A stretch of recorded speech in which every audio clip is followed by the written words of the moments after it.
அருட்பெரும் ஜோதி அருட்பெரும் ஜோதி தனிப்பெரும் கருணை அருட்பெரும் ஜோதி எல்லாம் செயல்கூடும் என் ஆணை அம்பலத்தே எல்லாம் வல்லான் தனையே ஏத்து. ஓம் ஸ்ரீ ராமலிங்காபயம். ஓம் ஸ்ரீ ராமலிங்காபயம். ஓம் ஸ்ரீ ராமலிங்காபயம். எல்லோருக்கும் வணக்கம். இது எனது யூடியூப் சேனலான எல்லாம் செயல்கூடும் வள்ளலார். நான் வள்ளலார் முத்து பேசுகிறேன்.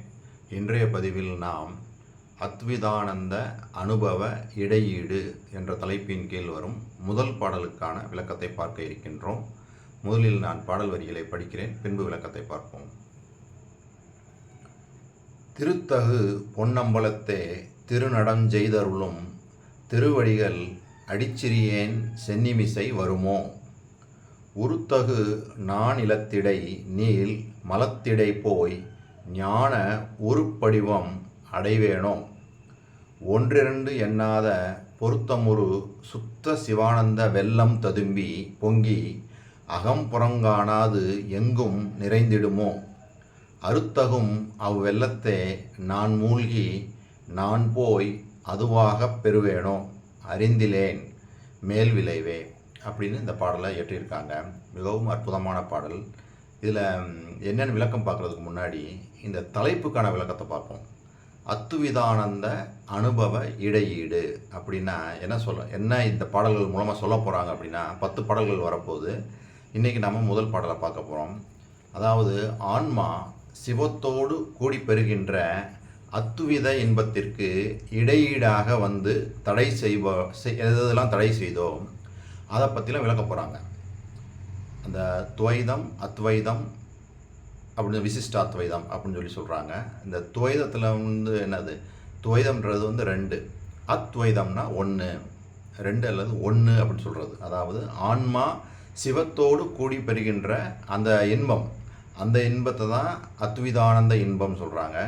அதுக்கு இடையாக தடை செய்பவை எதெல்லாம் அதையெல்லாம் பற்றிய விளக்கம், அதுதான் இந்த தலைப்புக்கான விளக்கம். சரி, அப்போ இப்படி இருக்கும்போது நம்ம இந்த பாட்டுக்கு என்ன விளக்கம் சொல்கிறாங்கன்னா, அம்பலத்தே திருநடம் செய்கின்ற இறைவனின் திருவடிகள் சிறுமையால் கீழானவனான என் தலைமேல் வந்து பொருந்துமோ.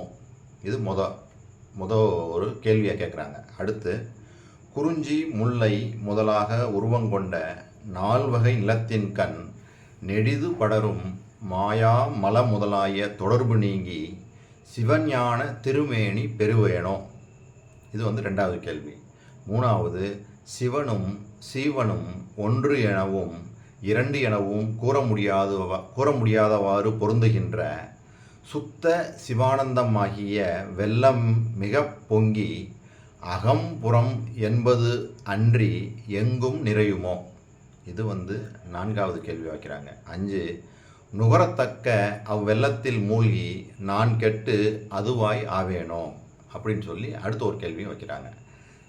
மேல் விளைவது இன்னதென அறிகிலேன், இதை பற்றிலாம் எனக்கு எதுவும் தெரியாமல் இருக்கின்றன, இதற்கு அப்புறம் என்ன நடக்கும் அப்படின்றதும் தெரியாமல் இருக்கின்றனேன்னு சொல்லி ஒரு கேள்வியாக கேட்குறாங்க. இதுக்கு எல்லாத்துக்குமே திருவருட்பால பதிலும் வள்ளல் பெருமான் கொடுத்துருக்குறாங்க. அந்த பதில்களை எல்லாம் இப்போ நம்ம பார்ப்போம். இப்போ முதல்ல என்ன கேட்குறாங்க, அம்பலத்தே திருநடம் செய்கின்ற இறைவனின் திருவடிகள் சிறுமையால் கீழானவனான என் தலைமேல் வந்து பொருந்துமோ அப்படின்னு சொல்லி கேட்குறாங்க. இதுக்கு அவரே சான்றாம். இந்த அருட்பெரும் ஜோதி பாடலில் எப்படி பாடுறாங்க பாருங்கள். அருட்பெரும் ஜோதியை பற்றி அதனுடைய குணங்களை பற்றி பாடக்கூடிய இந்த பாடலில், தாயாகி தந்தையுமாய் தாங்குகின்ற தெய்வம், தன்னை நிகரில்லா தனித்தலைமை தெய்வம், வாயார வாழ்த்துகின்றோர் மனத்தமர்ந்த தெய்வம், மலரடி என் சென்னிமிசை வைத்த பெருந்தெய்வம், காயாது கனியாகி கலந்து இனிக்கும் தெய்வம், கருணை நிதி தெய்வம், முற்றும் காட்டுவிக்கும் தெய்வம், சேயாக எனை வளர்க்கும் தெய்வம், மகா தெய்வம், சிற்சபையில் ஆடுகின்ற தெய்வம் அதே தெய்வம், இதில் அருமையாக சொல்கிறாங்க பாருங்கள், இந்த வார்த்தை, இந்த வரிகளை பாருங்கள். மலரடி என் சென்னிமிசை வைத்த பெருந்தெய்வம். அப்போ அவர் சொல்லக்கூடிய தெய்வம் எதெல்லாம் கொடுக்கக்கூடியது? அப்போ மலரடி என் சென்னிமிசை வைத்த பெருந்தெய்வம். இங்கே வந்து என்ன கேள்வி கேட்குறாங்க?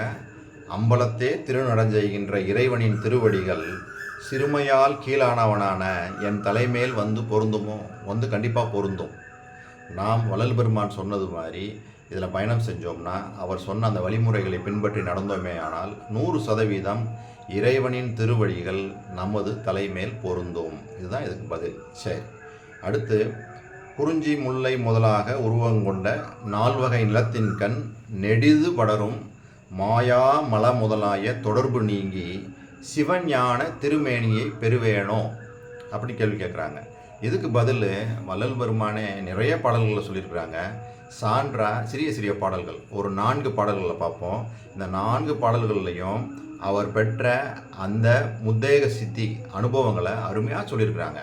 இதை பாடி தெரிஞ்சுக்கிடுவோம். இப்போ பாருங்கள், முதல் பாடல். நானே தவம் புரிந்தேன் நம் பெருமான் நல் அருளால், நானே அருட்சித்தி நாடடைந்தேன், நானே அழியா வடிவம் அவை 3ம் பெற்றேன், இழியாமல் ஆடுகின்றேன் இங்கு. அருமையாக சொல்கிறாங்க பாருங்கள். நானே அழியா வடிவம் அவை 3ம் பெற்றேன் சொல்லிட்டாங்களா? அடுத்த பாடலில், சுத்த வடிவும் சுகவடிவாம் ஓங்கார நித்த வடிவும் நிறைந்தோங்கு, சித்தனும் ஓர் ஞான வடிவும் இங்கே நான் பெற்றேன், எங்கெங்கும் தான விளையாட்டு ஏற்றத்தான் அப்படின்னு சொல்லி இங்கேயும் அருமையாக சித்தனும் ஓர் ஞான வடிவும் இங்கே நான் பெற்றேன் அப்படின்னு சொல்லி சொல்கிறாங்க. அப்புறம் அடுத்த பாடலில், அருட்பெரும் ஜோதி என் அகத்தில் ஓங்கின, மருட்பெரும் திரையெல்லாம் மடிந்து நீங்கின, இருட்பெரு மலமுதல் யாவும் தீர்ந்தன, தெருட்பெரும் சித்திகள் சேர்ந்தது என்னையே. அருமையாக சொல்லிட்டாங்க. தெருட்பெரும் சித்திகள் சேர்ந்தது என்னையன்னு சொல்லிட்டாங்க. சரி, இப்போ இன்னொரு பாடல்லையும் அருமையாக சொல்கிறாங்க. விரைந்து விரைந்து படி கடந்தேன், மேற்பால் அமுதம் விரைந்து உண்டேன், கரைந்து கரைந்து மனம் உருக கண்ணீர் பெருக கருத்தலர்ந்தே, வரைந்து ஞான மனம் பொங்க மணிமன்ற அரசை கண்டுகொண்டேன், திரைந்து நெகிழ்ந்த தோல் உடம்பும் செலும் பொன் உடம்பாய் திகழ்ந்தேனே. அருமையாக சொல்லிட்டாங்க பாருங்கள். திரைந்து நெகிழ்ந்த தோல் உடம்பும் செலும் பொன் உடம்பாய் திகழ்ந்தேனே. பாருங்கள், பொன் உடம்பு பெற்ற அந்த அனுபவத்தை எவ்வளவு அருமையாக சொல்கிறாங்க பாருங்கள். அதாவது கரைந்து கரைந்து மனம் உருக கண்ணீர் பெருக கருத்தலர்ந்தே, வரைந்து ஞான மனம் பொங்க மணிமன்ற அரசை கண்டுகொண்டேன், திரைந்து நெகிழ்ந்த தோல் உடம்பும் செலும் பொன் உடம்பாய் திகழ்ந்தேனே. பாருங்கள், அப்போ அவர் அந்த கடவுளை பார்த்து அதன் மூலமாக அவருக்கு என்னது, அந்த பொன் உடம்பு கிடைத்த இந்த அனுபவத்தையும் சொல்கிறாங்க.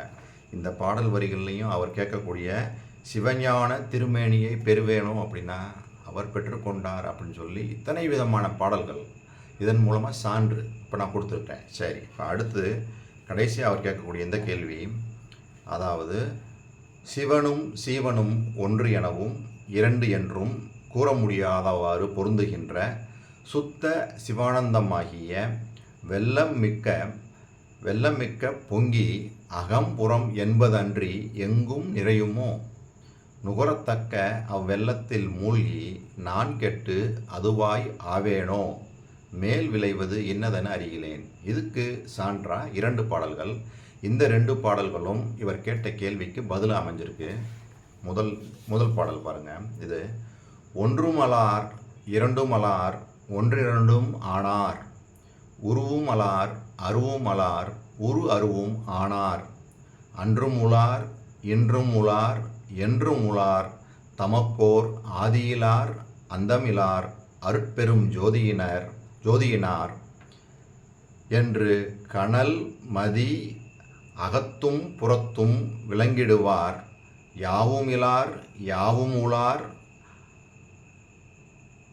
யாவும் அலார் யாவும் ஒன்றொரு தாமாகி நின்றார், திருச்சிற்றம்பலத்தே ஓங்குகின்ற தனிக்கடவுள் ஒருவர் உண்டே கண்டீர். அருமையாக சொல்கிறாங்க பாருங்கள். யாவும் இலார் யாவும் ஊலார் யாவும் அலார் யாவும் ஒன்றுரு தாமாகி நின்றார் திருச்சிற்றம்பலத்தே ஓங்குகின்ற தனிக்கடவுள் ஒருவர் உண்டே கண்டீர். தெளிவாக இங்கே சொல்லிட்டாங்க. சொன்னவங்க அடுத்து இந்த இதை சொல்கிறாங்க பாருங்கள். கலப்பு ஏற்பட்டது, அதாவது அந்த இறை அந்த வள்ளல் பெருமானுடைய கலந்த அந்த நிகழ்வை சொல்கிறாங்க. இதில் கடைசியாக கேட்குறாங்களே, நுகரத்தக்க அவ்வெள்ளத்தில் மூழ்கி நான் கெட்டு அதுவாய் ஆவேனோ அப்படின்றாங்கல்ல. இந்த பாடல் பாருங்கள், பதிலாக இருக்குது. வானிருக்கும் பிரம்மர்களும் நாரணரும் பிறரும் மாதவம் பன்னாட் புரிந்து மணிமாட நடுவே தேனிருக்கும் மலரனை மேல் பலிக்கரையினூடே திருவடி சேர்ந்தருளுக எனச் செப்பி வருந்திடவும் நானிருக்கும் குடிசையிலே வலிந்து நுழைந்து எனக்கே நல்ல திரு அருளமுதம் நல்கியது அன்றியும் என் ஊனிருக்கும் குடிசையிலும் உவந்து நுழைந்து அடியேன் உள்ளமெனும் சிறு குடிசையுள்ளும் நுழைந்தனையே. அருமையாக சொல்லிட்டாங்க பாருங்கள். அதாவது வலிய நுழைகிறானாமா. எப்படி சொல்கிறாங்க பாருங்கள். நான் இருக்கும் குடிசையிலே வலிந்து நுழைந்து எனக்கே நல்ல திரு அருளமுதம் நல்கியது அன்றியும் என் ஊனிருக்கும் குடிசையிலும் உவந்து நுழைந்து அடியேன் உள்ளமெனும் சிறு குடிசையுள்ளும் நுழைந்தனையே. இதுக்கு மேலே அந்த இறை கலப்பை பற்றி எப்படி சொல்ல முடியும்? அந்த இறைவனே வலிந்து நுழைந்து அவர் உள்ளத்தில் கலந்து இருக்கிறான் அப்படின்றத இந்த பாடல் மிக சிறப்பாக சொல்லுது. அப்போ அவர் சொல்லக்கூடிய இந்த வள்ளல் பெருமான் சொல்லக்கூடிய இந்த சிவ அனுபவங்கள் இதெல்லாம் சொல்கிறாங்க பார்த்தீங்களா. இந்த அனுபவங்கள் நிலைகளை தான் வள்ளல் பெருமான் தெளிவாக பல பாடல்களில் பதிவு பண்ணியிருக்கிறாங்க. இந்த பாடல் சொல்லக்கூடிய விஷயங்களுக்கு ரெஃபரன்ஸாக நான் இந்த பாடல்கள்லாம் உங்களுக்கு சொன்னேன். இந்த விஷயங்கள் எல்லாம் உங்களுக்கு புரிஞ்சிருக்கும்னு நினைக்கிறேன். இதுவரை பொறுமை காத்து எனது வீடியோவை பார்த்த உங்களுக்கு கோடான கோடி நமஸ்காரங்களும் நன்றிகளும். மீண்டும் நாளைய பதிவில் நாம் 2வது பாடலுக்கான விளக்கத்தை பார்ப்போம். அருட்பெரும் ஜோதி அருட்பெரும் ஜோதி தனிப்பெரும் கருணை அருட்பெரும் ஜோதி.